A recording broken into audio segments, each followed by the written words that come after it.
Good afternoon, ladies and gentlemen, friends. It is, as always, an honor and a privilege to be before you today. It's been a while. For that reason, I had a little catching up to do, and I apologize for being tardy. Before I take your questions, let me just note that as a follow-up to this morning's cabinet meeting, the President is meeting with a group of healthcare innovators this evening to discuss the administration's partnership with the private sector to support future innovation in healthcare delivery systems. Fueled by the Recovery Act, adoption of electronic health records has doubled among office-based physicians since 2008 and quadrupled among hospitals. These developments have also been supported by the administration's Health Data Initiative, which is making government data available to private healthcare providers and to the public. The President will be talking to leaders in healthcare innovation this evening about how these new data-powered tools are already making an impact on patient care. And with that, I will go to your questions. Nedra.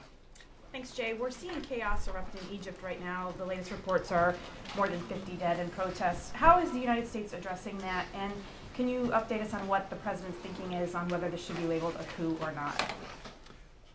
Let me begin by saying that the United States remains deeply concerned by the increasing violence across Egypt and by Egypt's dangerous level of political polarization.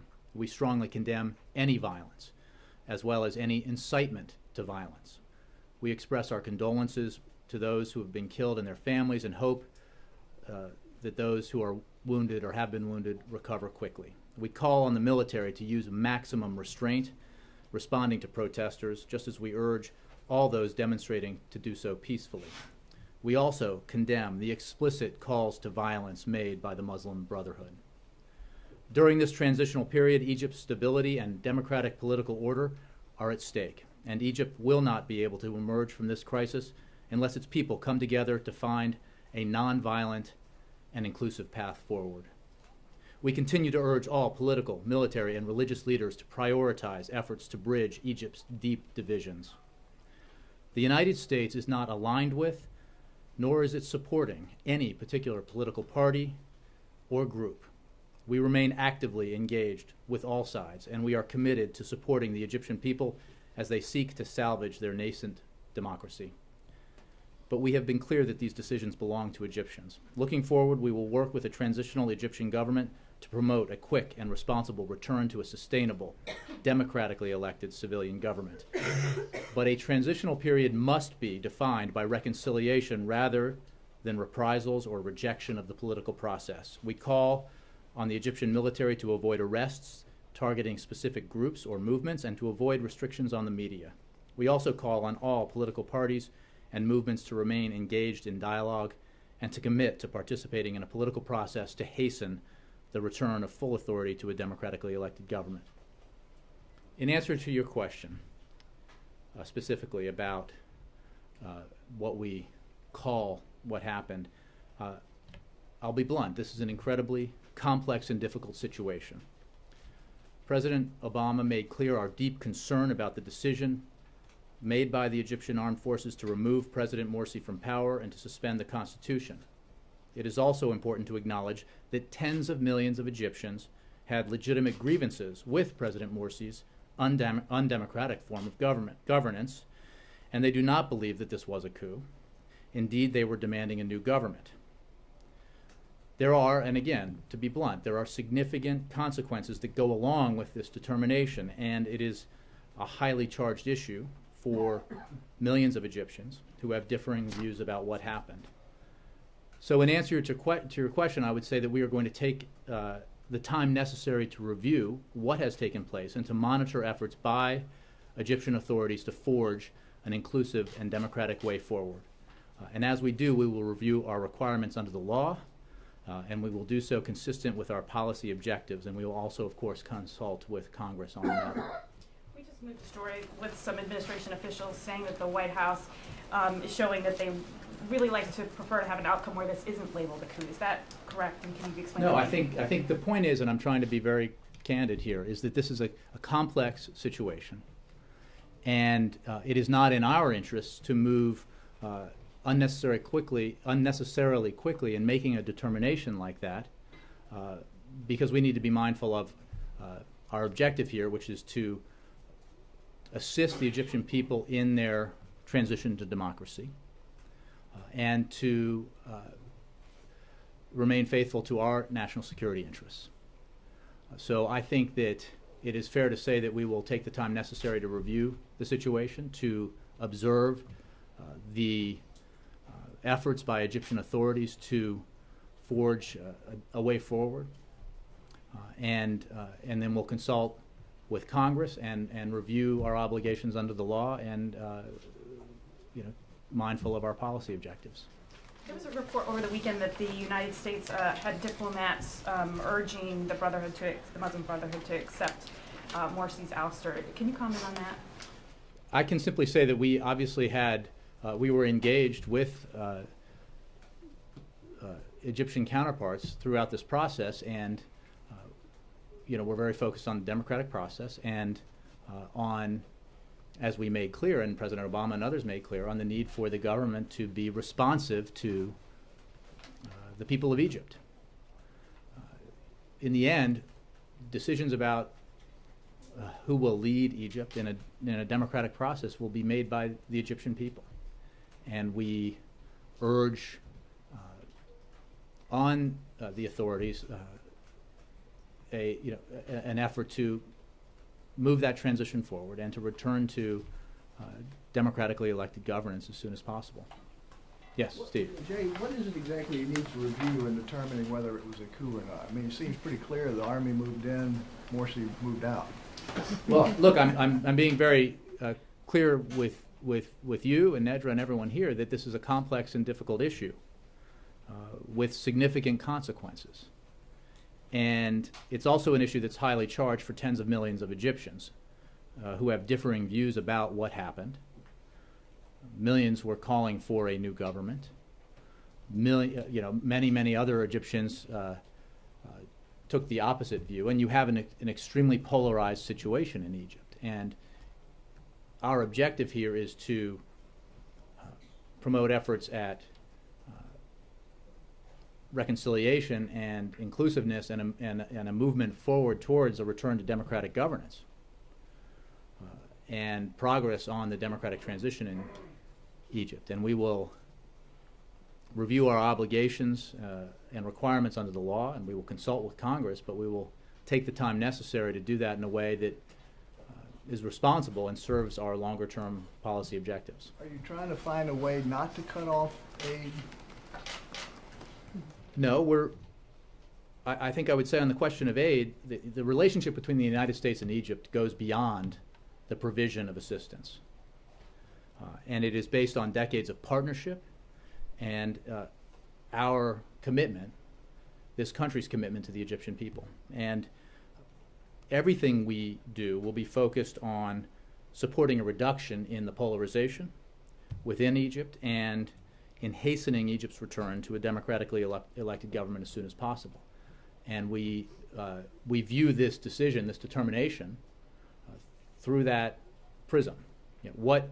As we deliberate through this process and we engage with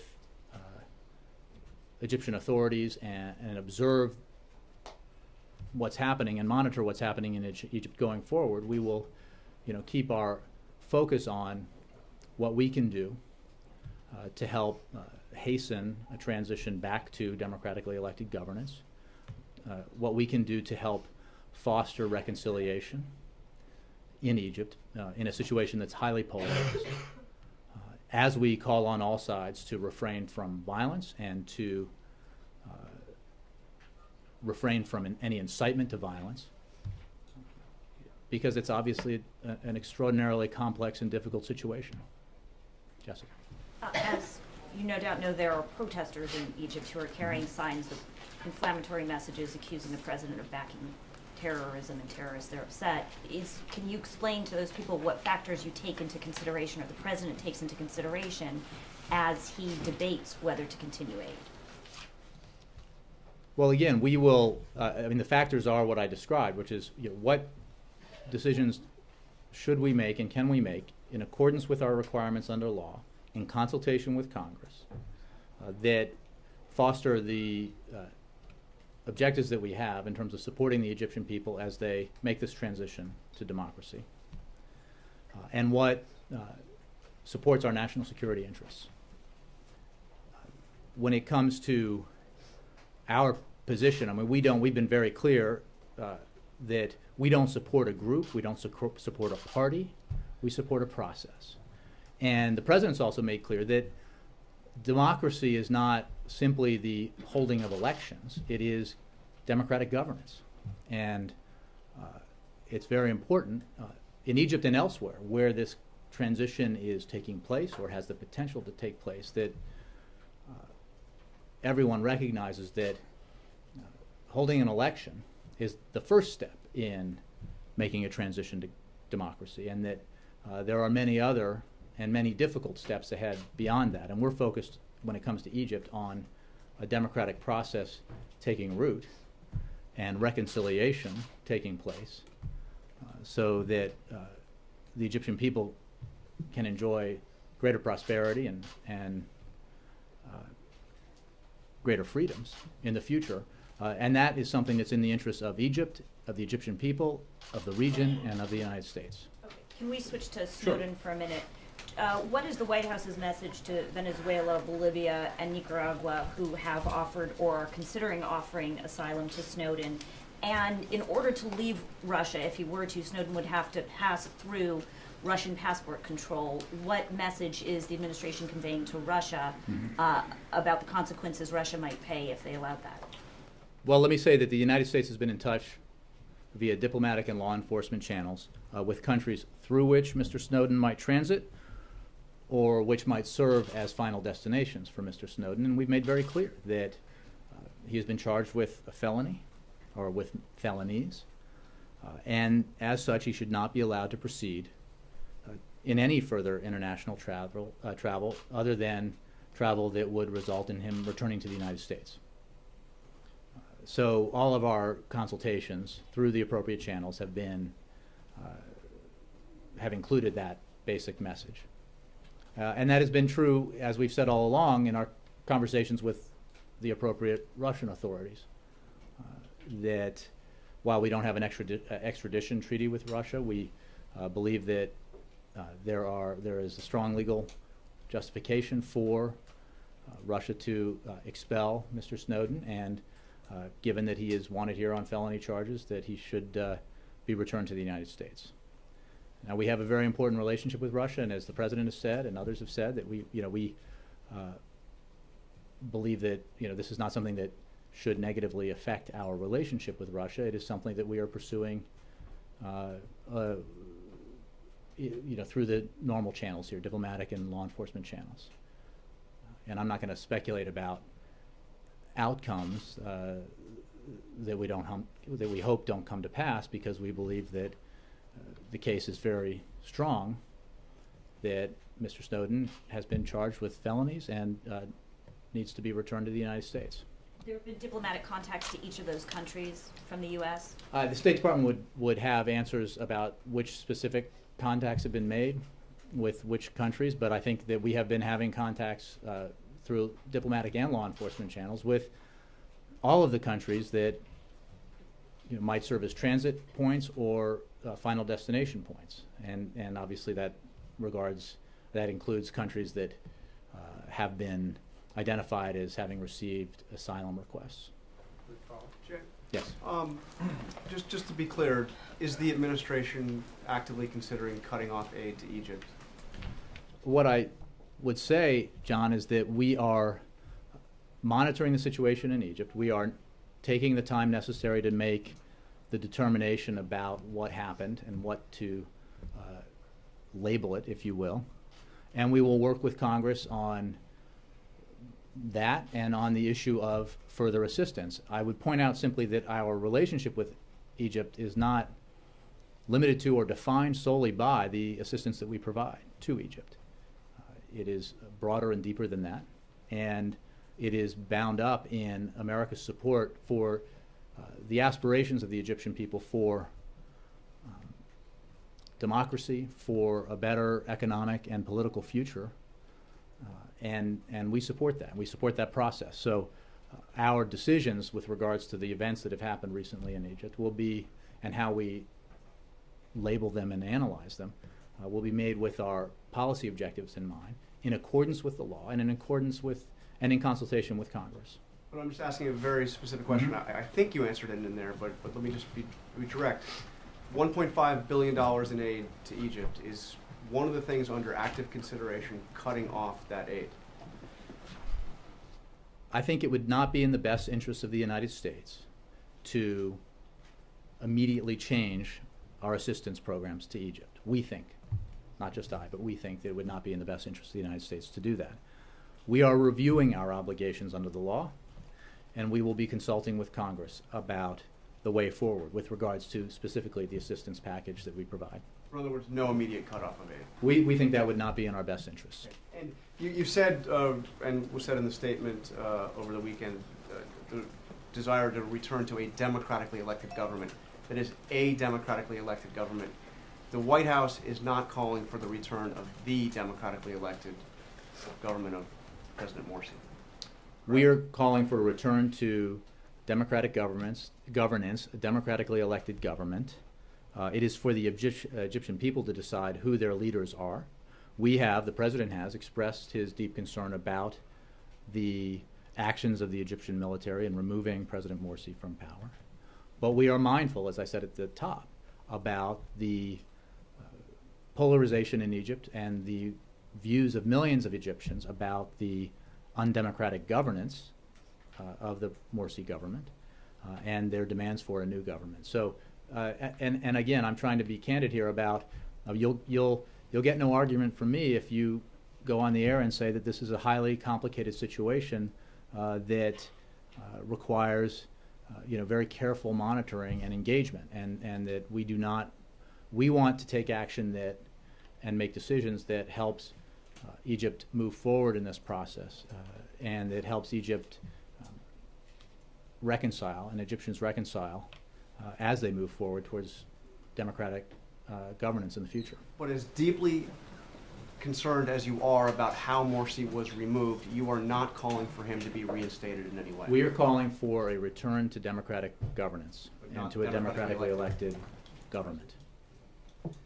And then just to follow up on the question about the reporting over the weekend about what exactly the administration's involvement in all of this was, the New York Times reported that Susan Rice spoke to a top Morsi advisor to tell him that the takeover was about to happen. Did that call actually take place as described? Well, I don't have specific conversations to read out to you. I think that the military issued a deadline. It wasn't for any American or non-Egyptian official to inform anyone in Egypt about that deadline.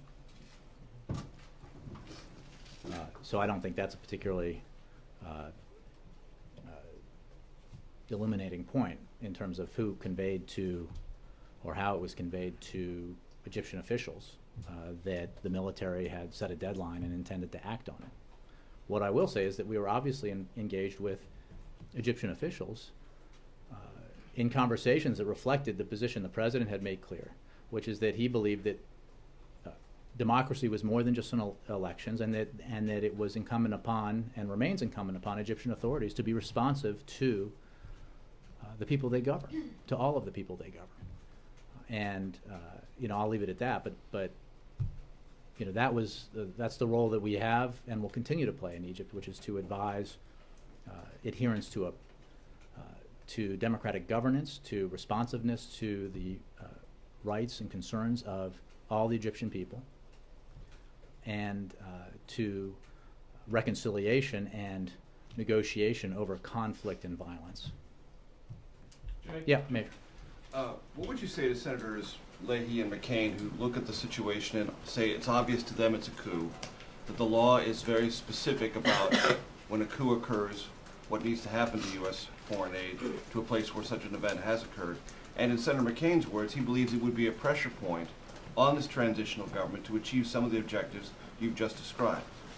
What would you say to those I would say that we will who come to that conclusion and believe that it's important for the United States to declare a coup, because that's what's happened, and to implement the law as it's written to achieve objectives that you've already outlined? First, I think I would say that we are going to make this determination based on a timeline that is in the best interests of a democratic transition in Egypt, that is consistent with our legal requirements and our national security interests. So it's We not a will coup now, also- it could become a coup. Look, Major, I've been very blunt about the fact that we are going to examine this and monitor this and take the time necessary in making the determination in a manner that's consistent with our policy objectives and our national security interests. And that process will include, when it comes to our assistance program to Egypt, consultations with Congress, including, I'm sure, the members that you mentioned. We do not believe that it is in our interest to make a precipitous decision or determination now to change our assistance program right away. Rather, we believe it's important to evaluate this, to examine our obligations under law, to monitor what is happening in Egypt and the steps that are being taken towards a return to democratic governance, and also to, as we do, make clear our view that violence is not acceptable, that to call on the military to exercise maximum restraint, to call on protesters to protest peacefully, to call on groups and parties, and specifically in the case of the Muslim Brotherhood, not to incite violence. We condemn any effort to incite violence, because that's not in the interest of the Egyptian people or the Egyptian nation going forward. Follow on John's question. It's clear that this administration is not eager to have Morsi come back to power, but there have been conversations in Egypt today about perhaps a referendum on Morsi, to have another go-round, to have a democratic expression of the existing government as it was, because there seemed to be very little momentum behind creating a different governing structure. Would the administration be open to that? Well, I would simply say that we do not pick Egypt's leaders. We support a process, a democratic process. It is up to the Egyptian. The administration Well, will we support a return to democratic governance and an elected democratic government. How that process unfolds will be up to the Egyptian people. We've made clear what our broad views are about what needs to happen and should happen in the interests of Egypt, as well as our national security interests. But I would not rule in or rule out any manner that's legitimate that achieves that goal, which is a return to a democratically elected government. You said you don't want any arrests and you don't want any intimidation of the media. How would you evaluate the transitional government's performance so far on those particular criteria? Well, I mean, we've made clear that a couple of things. One, the situation in and violence is happening too, and we condemn violence, and we call on all sides to exercise restraint. We call on the military to exercise restraint. We call on protesters to protest peacefully. We call on parties not to incite violence. We call instead on all parties to engage in a process of reconciliation and negotiation that can hasten a return to democratic governance. This is a volatile and difficult situation. It's a very challenging situation, mostly for the Egyptian people, but for everyone involved, including the United States. And we want to make sure that off to a bad start. Look, I think that what is not helpful is to give an hourly or daily grade. We make our broad objectives known.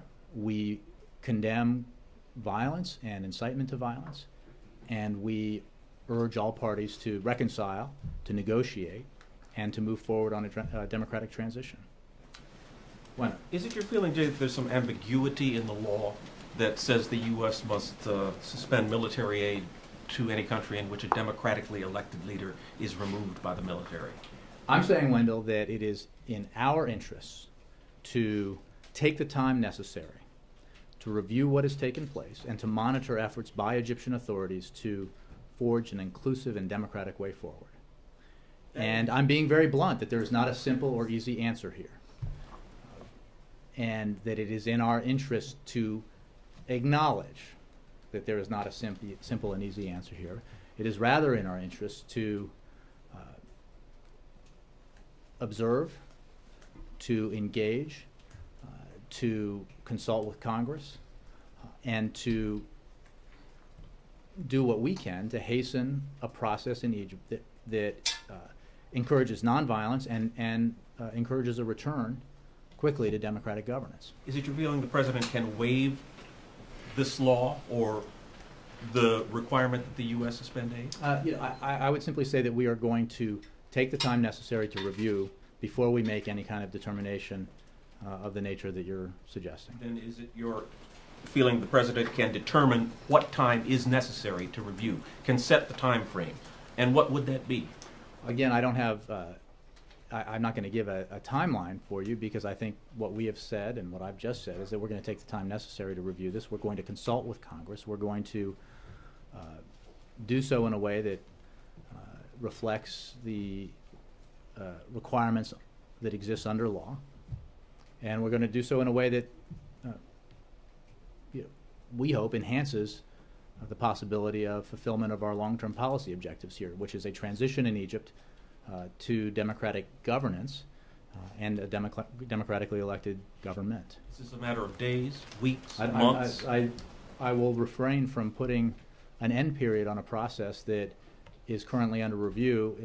I will simply say that we will take the time necessary, and we will do so in consultation with Congress. Obviously, a number of members in both houses have important views to be heard, and we will consult with members of Congress on this very important matter. One final thing, a couple of members of Congress, Senator McCain in particular, have said you're behind the curve again.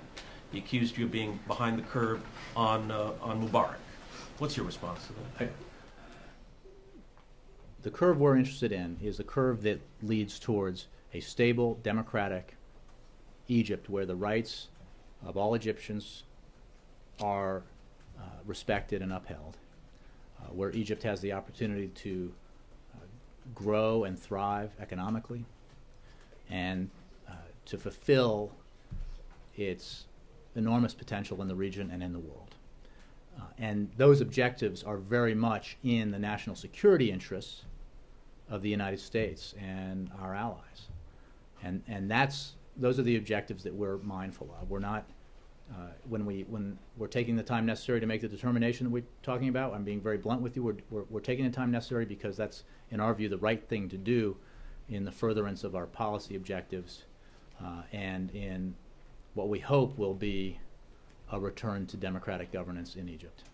Yes? Jay, I want to ask you about the Affordable Care Act, if I can, quickly. The administration announced it's suspending, on Tuesday they said that it's suspending the employer mandate in the act, that we've now learned waiving a requirement in the law that people's incomes be verified before they're able to receive a premium subsidy to buy insurance in these new exchanges.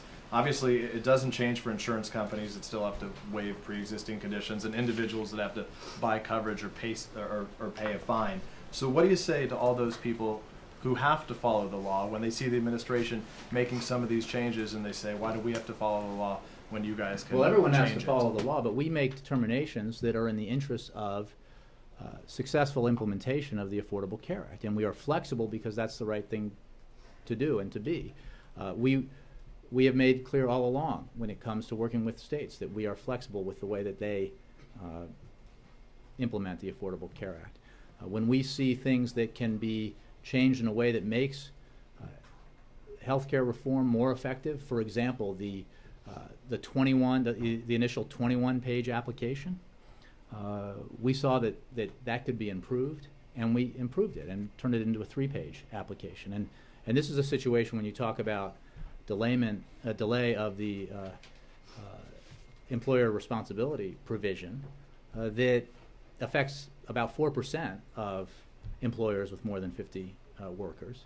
The fact is that 96% of employers, roughly, already provide insurance, and numerous experts agree on this matter that the decision to postpone implementation of this provision of the Affordable Care Act will have no significant impact on implementation overall of the Affordable Care Act. And that's because we're interested in getting it right, because we believe that getting it right will further the benefits that will be available to more and more Americans as the Affordable Care Act is implemented. People with different perspectives on this issue can view it as the delay as a problem, or as you guys view it as the desire to try to get it right. Are there more delays? Will there be more problems with the Affordable Care Act that need to be resolved, or more issues that need to be resolved? Well, problems is... Look, I think you have to look at this as, when it comes to implementation, we have made enormous strides. The marketplaces will open on October 1st, as advertised. And come January 1st, those who have applied will have insurance available to them through those marketplaces. Meanwhile, we have already seen significant achievements of implementation take place. The administration has met and exceeded its goal of, for 50% of doctor offices and 80% of eligible hospitals having electronic records by the end of 2013. The Affordable Care Act is driving competition. For example, 1 out of 4 health insurers is newly offering in the individual market where HHS is running the marketplaces. So that, I think, demonstrates that the creation of these marketplaces is adding to competition and therefore having a positive impact, a downward impact on costs in many cases, because that's what competition can do. Today only 1 or 2 issuers dominate the market in many states or most states, and with the implementation of the marketplaces, the exchanges, and the arrival of new insurers in these states, you're creating competition where none had really existed before. That has a positive impact on costs, and it provides more choice to consumers, and that's a good thing. I want to ask you one other separate topic right now. There's reporting today that records about the Navy SEAL raid on Osama bin Laden's hideout were ordered purged from Pentagon computers and sent to the CIA, that being viewed as a place where they could be more easily shielded from Freedom of Information Act requests and the like. This is coming from the Pentagon's Inspector General report that refers to the secret I'm movement not in aware place. of that report. I would refer you to the Pentagon. Understanding that, even if you're not aware of the report, is the White House comfortable, given that this is the White House has presented itself as the most transparent, or pledged to make it the most transparent, in a move like that taking place? Again, you're reading, you're telling me something that's happened that I'm not aware of. I'm not aware of the report. I would say that the evidence of our efforts at transparency and the comparative to previous administrations is pretty strong. So again, I don't have a response to that because I haven't seen the report. Steve. Perhaps you could be a little bit even more blunt on Egypt. It seems Okay. seems that what you're saying is the determination of whether this was a coup has less to do with the circumstances of Morsi's ouster and what happened last week than what the military does going forward in terms of democracy, rule of law, protests. Is that fair? I think it's fair to say that this is a complex and difficult situation in which the factors that you mention are important. U.S. national security interests are important. A process that results in Egypt and the polarized factions within Egypt reconciling and returning to a path of transition to democracy is important. So I think that what we don't believe is necessary is to hastily reach a determination when the right course of action, in our view, is to review this in a deliberate manner, to consult with Congress, to review our obligations under the law, and to, in the meantime, encourage the authorities in Egypt to hasten a return to democratic governance in that country and to a democratically elected government. Again, I think that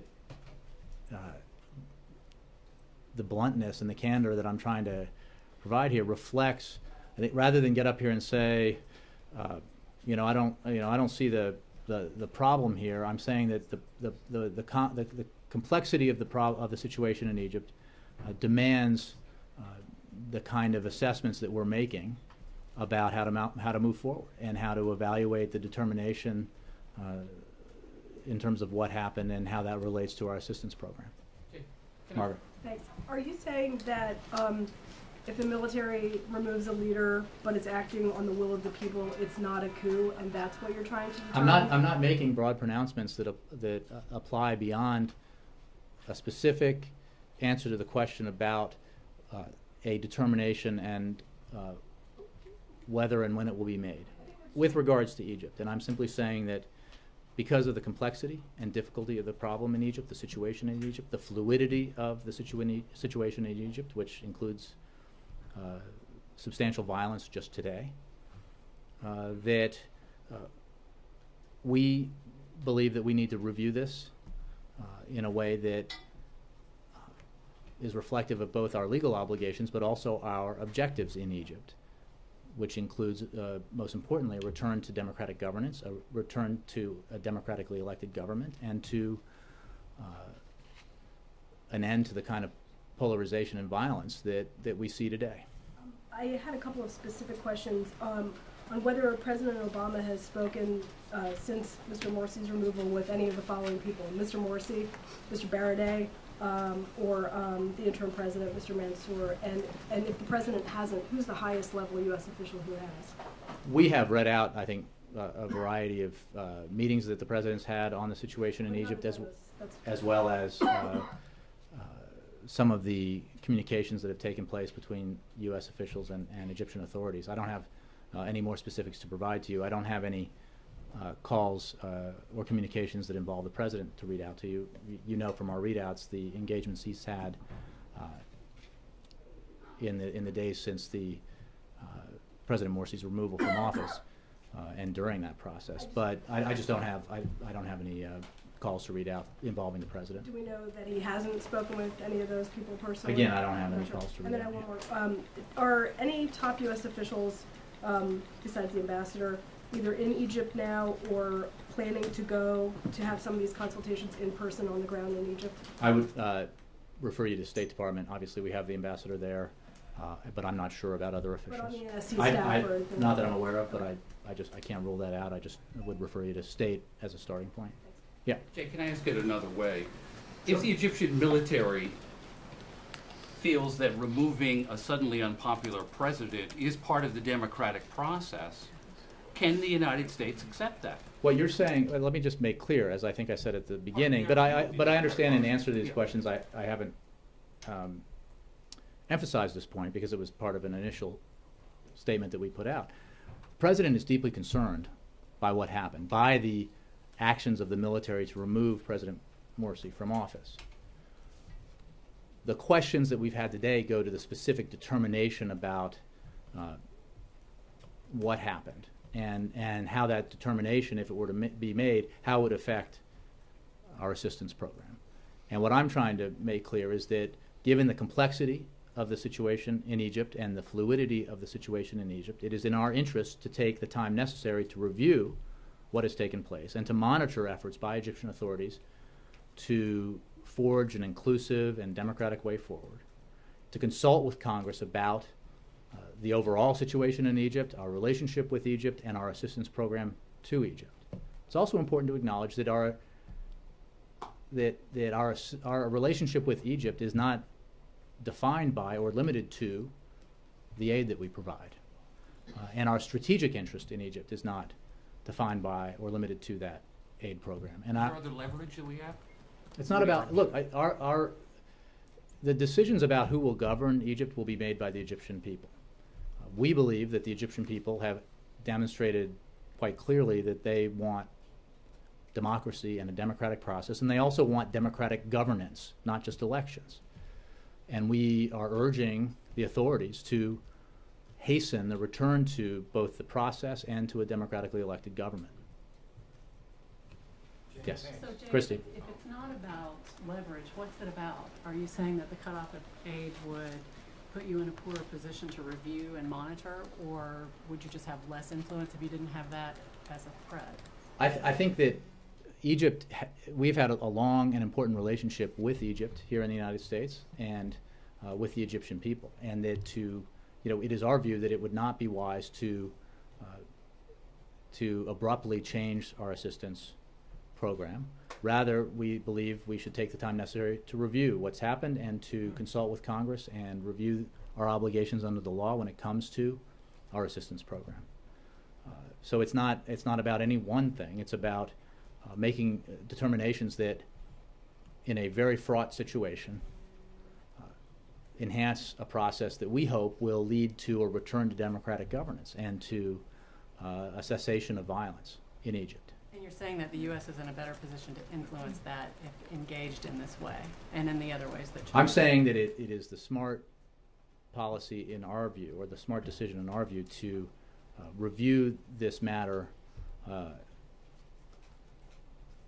in a way that takes the time necessary to do it right, and to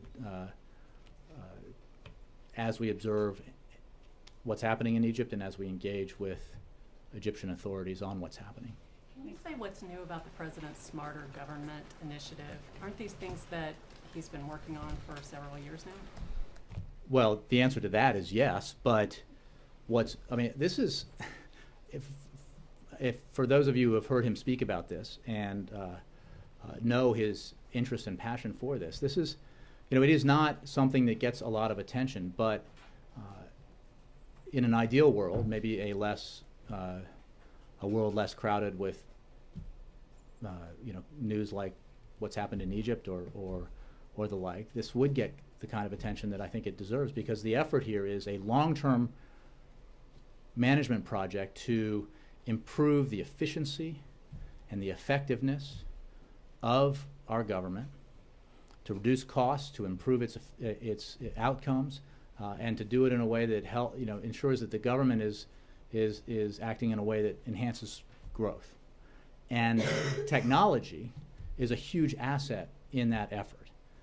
And those of you who know Todd Park and have heard him proselytize on this know both his passion for it and his deserved faith in the possibility of using technology in a way that enhances the efficiency of government and its effectiveness and its ability to both help the middle class and grow the economy. We've seen a lot of positive outcomes already. We don't expect that you all would be writing about them every day, but they matter. And they matter in the long term, because, in this cabinet meeting we were just in, the president made clear that the objectives here aren't about the next 3.5 years. We want progress before the end of the president's second term, but the goal here is to substantially improve the effectiveness and efficiency of the federal government over a 5, 10-year and beyond multi-decade time frame, and it's possible. And the right kind of management agenda, coupled with the availability of technological innovation, can make that happen. And we've seen that in the open data initiative that we put forward, data.gov.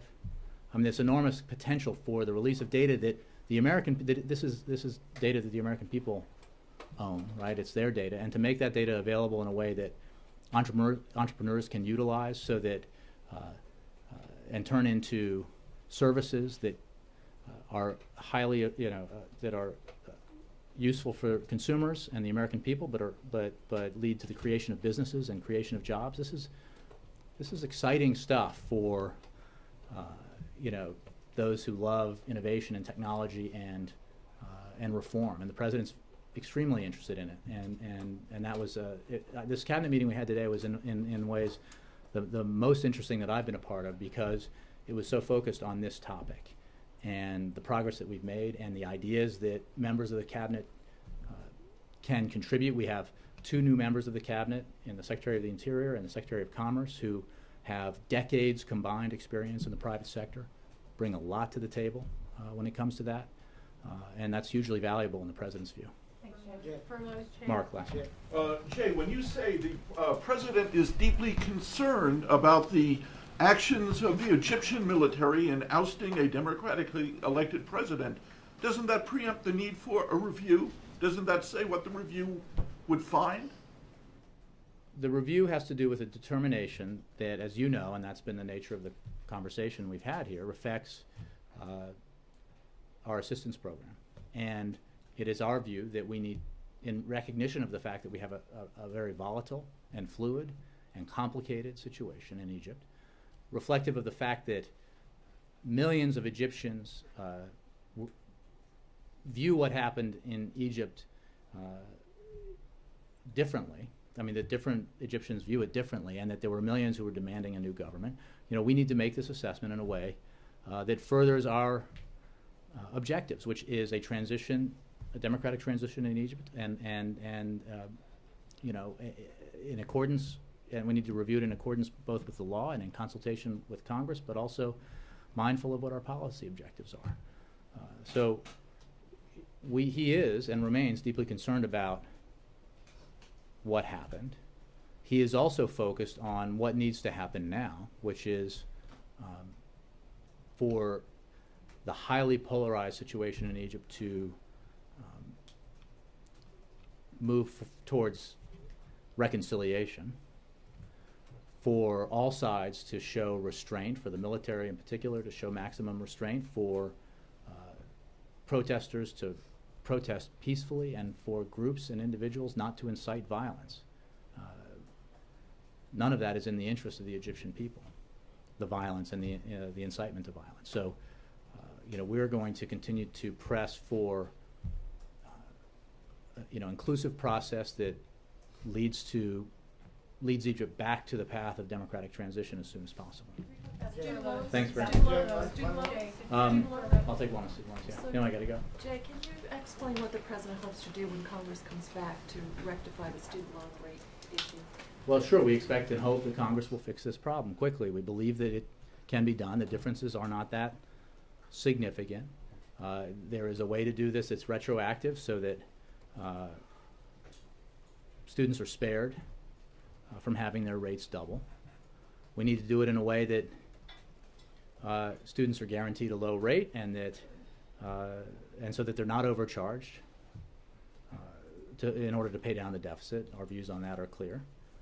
And we should make sure that any solution we reach, and we believe that there are a variety of ways to reach that solution, that any solution that is reached with Congress ensures that college remains within reach for middle-class families and those striving to get there. So we'll work with Congress, we'll work with the Senate and the House, but we believe that there's a solution available here that keeps with the President's principles.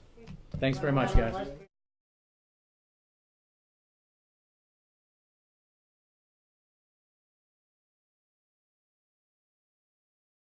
is it exactly he needs to review in determining whether it was a coup or not? I mean, it seems pretty clear the Army moved in, Morsi moved out.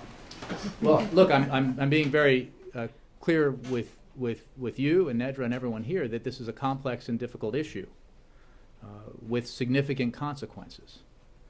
And it's also an issue that's highly charged for tens of millions of Egyptians who have differing views about what happened. Millions were calling for a new government. Many other Egyptians took the opposite view, and you have an extremely polarized situation in Egypt. And our objective here is to promote efforts at reconciliation and inclusiveness and a movement forward towards a return to democratic governance and progress on the democratic transition in Egypt. And we will review our obligations and requirements under the law, and we will consult with Congress, but we will take the time necessary to do that in a way that is responsible and serves our longer-term policy objectives. Are you trying to find a way not to cut off aid? No, I think I would say on the question of aid, the relationship between the United States and Egypt goes beyond the provision of assistance. And it is based on decades of partnership and our commitment, this country's commitment to the Egyptian people. And everything we do will be focused on supporting a reduction in the polarization. Good afternoon, ladies and gentlemen, friends. It is, as always, an honor and a privilege to be before you today. It's been a while. For that reason, I had a little catching up to do, and I apologize for being tardy. Before I take your questions, let me just note that as a follow-up to this morning's cabinet meeting, the President is meeting with a group of healthcare innovators this evening to discuss the administration's partnership with the private sector to support future innovation in healthcare delivery systems. Fueled by the Recovery Act, adoption of electronic health records has doubled among office-based physicians since 2008 and quadrupled among hospitals. These developments have also been supported by the administration's Health Data Initiative, which is making government data available to private healthcare providers and to the public. The President will be talking to leaders in healthcare innovation this evening about how these new data-powered tools are already making an impact on patient care. And with that, I will go to your questions. Nedra.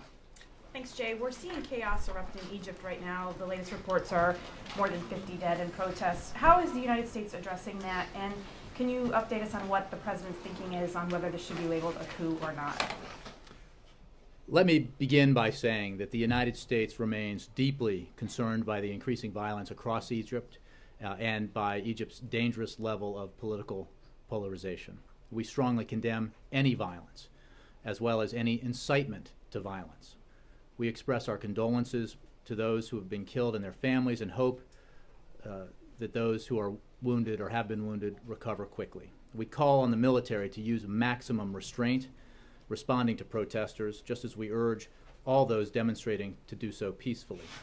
We also condemn the explicit calls to violence made by the Muslim Brotherhood. During this transitional period, Egypt's stability and democratic political order are at stake, and Egypt will not be able to emerge from this crisis unless its people come together to find a nonviolent and inclusive path forward. We continue to urge all political, military, and religious leaders to prioritize efforts to bridge Egypt's deep divisions. The United States is not aligned with, nor is it supporting, any particular political party or group. We remain actively engaged with all sides, and we are committed to supporting the Egyptian people as they seek to salvage their nascent democracy.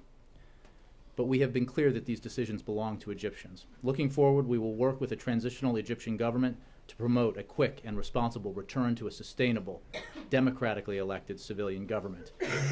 But a transitional period must be defined by reconciliation rather than reprisals or rejection of the political process. We call on the Egyptian military to avoid arrests targeting specific groups or movements and to avoid restrictions on the media. We also call on all political parties and movements to remain engaged in dialogue and to commit to participating in a political process to hasten the return of full authority to a democratically elected government. Because we need to be mindful of our objective here, which is to assist the Egyptian people in their transition to democracy and to remain faithful to our national security interests. So I think that it is fair to say that we will take the time necessary to review the situation, to observe the efforts by Egyptian authorities to forge a way forward, and then we'll consult with Congress and review our obligations under the law and mindful of our policy objectives. There was a report over the weekend that the United States had diplomats urging the Muslim Brotherhood to accept Morsi's ouster. Can you comment on that? I can simply say that we obviously we were engaged with Egyptian counterparts throughout this process, and we're very focused on the democratic process and on, as we made clear, and President Obama and others made clear, on the need for the government to be responsive to the people of Egypt. In the end, decisions about who will lead Egypt in a democratic process will be made by the Egyptian people. And we urge on the authorities an effort to move that transition forward and to return to democratically elected governance as soon as possible. Yes, Steve. Jay, In answer to your question, specifically about what we call what happened, I'll be blunt. This is an incredibly complex and difficult situation. President Obama made clear our deep concern about the decision made by the Egyptian armed forces to remove President Morsi from power and to suspend the Constitution. It is also important to acknowledge that tens of millions of Egyptians had legitimate grievances with President Morsi's undemocratic form of governance, and they do not believe that this was a coup. Indeed, they were demanding a new government. There are, and again, to be blunt, there are significant consequences that go along with this determination, and it is a highly charged issue for millions of Egyptians who have differing views about what happened. So in answer to your question, I would say that we are going to take the time necessary to review what has taken place and to monitor efforts by Egyptian authorities to forge an inclusive and democratic way forward. And as we do, we will review our requirements under the law, and we will do so consistent with our policy objectives, and we will also, of course, consult with Congress on the matter. We just moved a story with some administration officials saying that the White House is showing that they really like to prefer to have an outcome where this isn't labeled a coup. Is that correct? And can you explain No, that? I think the point is, and I'm trying to be very candid here, is that this is a complex situation, and it is not in our interests to move unnecessarily quickly in making a determination like that